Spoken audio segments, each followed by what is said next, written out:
The sun burned hot over the golden streets of Scottsdale, Arizona. The glass panels of Prestige Motors shimmered in the sunlight like a mirror, reflecting the silhouettes of luxury sports cars lined up with military precision. It wasn't just a dealership. It was a temple of wealth, where expensive suits got respect and worn-out hoodies got stares. Inside the spotless showroom, soft jazz music floated through the air. Every car sparkled like treasure. Every employee moved with rehearsed grace.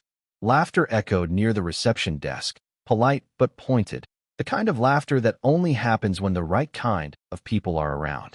And then, the glass doors opened.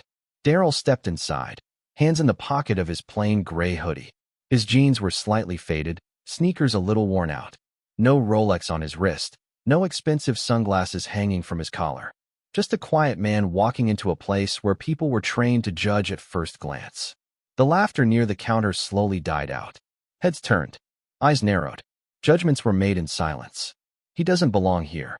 Susan, the dealership manager, noticed him instantly. She was the definition of polished perfection. Black blazer, sharp heels, and a clipboard like a badge of power. Her smile was professional, but her eyes were calculating. She walked up to him with the kind of smile that didn't reach her eyes. "Good afternoon," she said smoothly. "Hey," Daryl replied casually, just looking around. For a brief second, her face faltered. Then she put the mask back on. "Well," she said, tilting her head, "our vehicles start at a pretty high price. I just want to make sure this is the right place for you." The words were polite. The tone wasn't. A couple of employees near the counter exchanged glances. One leaned closer to the other and whispered something that made them both smirk. Daryl heard it. He didn't react. He simply walked deeper into the showroom, passing one luxury car after another. A silver Lamborghini caught the light like liquid metal. A red Ferrari in the center looked like it could swallow the road whole. Each step Daryl took seemed to make Susan more uneasy. Finally, she snapped. "Sir," she called sharply, the echo of her heels cutting through the soft music. "This isn't a public exhibition. If you're not here to buy, I'm going to have to ask you to leave." Daryl turned his head slightly. Calm. Composed. Not a hint of anger. She took a step closer, voice rising. "Did you hear me? I said leave. You can't just walk around here like this. This place isn't for people like you." And there it was, the truth behind the smile. The showroom fell silent. The salesman at the far desk froze mid-step. Another employee started pretending to work on his tablet just to avoid the tension. Susan's voice was firm now, loud enough for everyone to hear. "If you don't leave, I'll call security. We don't need troublemakers here." Daryl slowly pulled his hands from his hoodie pocket. No anger. No rush. Just a calm breath. "Are you sure?" he asked softly. "You want me to leave?" For a brief moment, Susan hesitated. Her confidence flickered like a weak flame. But then she straightened her shoulders, pride rising like armor. "Yes," she snapped. "This dealership isn't for people like you." The employees watched. Some uncomfortable, some curious, but none brave enough to speak.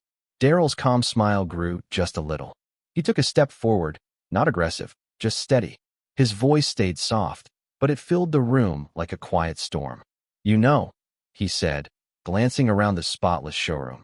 "It's funny how quickly people decide who belongs and who doesn't." He paused in front of the Ferrari, the most expensive car in the room.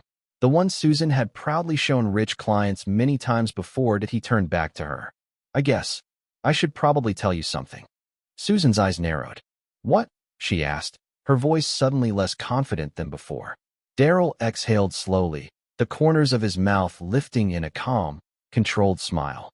"This isn't your dealership," he said, his voice steady. "It's mine." For a heartbeat, the entire room froze. Susan blinked, as if she hadn't heard him right. What did you just say?" "I own Prestige Motors," Daryl repeated, his tone firm but not loud. "Every car, every wall, every paycheck here comes from me." The sound of silence filled the air like thunder. A pen slipped from someone's hand. A salesman's mouth hung open. All the fake smiles, all the judgment, it all cracked in an instant. Susan's clipboard trembled. The color drained from her face. I didn't know," she stammered. Daryl tilted his head slightly. "Exactly," he said softly.